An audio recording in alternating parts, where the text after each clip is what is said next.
Britain's economic future will remain closely linked with the EU following Brexit, Chancellor Philip Hammond has declared. In his keynote speech to the Conservative conference in Manchester, Mr. Hammond stressed the need for careful and cautious negotiation of Britain's EU withdrawal in order to ensure that it does not reduce trade with European neighbours. His comments put him at odds with hardline Brexiteers who have urged Theresa May to be ready to take the UK out of the EU without a divorce deal, and expose his differences with Foreign Secretary Boris Johnson, who has stressed the importance of a clean break with the remaining 27-nation bloc. Peter Bernipa. Mr. Hammond acknowledged that the process of negotiating Brexit had created uncertainty and slowed business investment and economic growth. And he accepted that the government needs to tackle the problem of low pay and listen to the concerns expressed by many young voters who have turned to Jeremy Corbyn's Labour Party. At Philip Hammond, we will deliver on our promise to the next generation. We will do it together. And we will do it for Britain. CPC 17, CCHQ Press Office at Press October 2, 2017. But he delivered a stern broadside against Mr. Corbyn's Marxist policies, warning they threatened not only our economic progress, but our freedom as well. At Philip Hammond, the hard left proclaim their ambition to demolish our successful modern market economy. 12 CPC 17, CCHQ Press Office at Press October 2, 2017.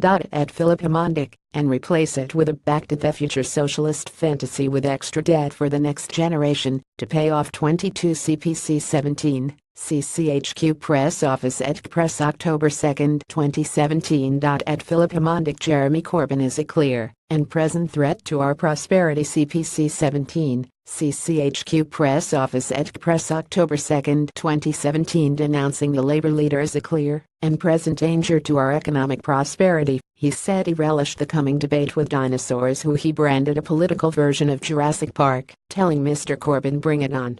A wicked and cynical Mr. Corbyn was offering superficially simple solutions to complex challenges, but his policies would inevitably lead us back to where Britain was in the late 1970s, when tax rates reached as high as 98%, the Chancellor warned.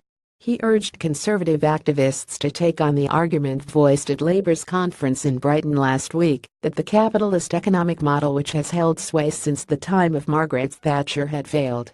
Contrary to the claims of Shadow Chancellor John McDonnell, the free market economy remained the best system yet, designed for making people steadily better off, and Britain's economy was fundamentally strong, said Mr. Hammond. Philip Hammond talks about history, but Tories have borrowed more than any Labour gov and created a low-wage economy. Filling Femini. CPC 17 pic.twitter.com/mpzy3 Verzak, Labour Press Team at Labour Press October 2, 2017. But he acknowledged the damage inflicted by the tortuous process of Brexit. "We face an immediate challenge as we move ahead," he told Tory activists. "The process of negotiating our exit from the EU has created uncertainty, so investment has slowed as businesses wait for clarity. So before we can reap the benefits of our strong economic fundamentals and the investment we are making in the future, we must remove this uncertainty." Stefan Risopa. Mr. Hammond, who campaigned for Remain in the 2016 referendum, said he respected the result and accepted the government's job was now to implement the decision of the voters. But he added they didn't vote to get poorer or to reduce trade with our closest neighbours and biggest trading partners. "The British people have chosen independence over integration, and as we implement their decision, we must use that independence in our nation's best interest to protect our jobs, to strengthen our economy, and to safeguard our prosperity." Stefan Risopa. The Chancellor said our economic future will remain closely linked with the EU for many good reasons, but our political future will be our own. Our EU partners can go their way, we wish them well. But we will not join them on a voyage to ever closer union.